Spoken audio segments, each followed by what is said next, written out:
అన్నయ్యా నీ ఎలక పై నేనని తెలుసును లేవయ్యా.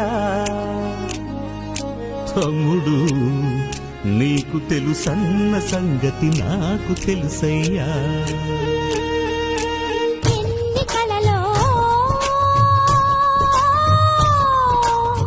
వెంట తెచ్చనంట చూడముచ్చకైన మురికి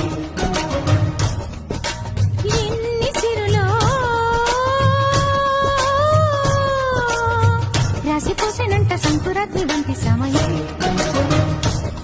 మనసే కోరే అనుబంధాలు తరిచేరే తరతరాల తరగని వరాల గని అని మనింటి మమతని మరి పొగిడిన పదుగుడి కనువెలుగై సాగుతున్న వేళలో మనది పూలదారే ఛాంగరే ఛాంగరే మమత నిన్ను కోరే.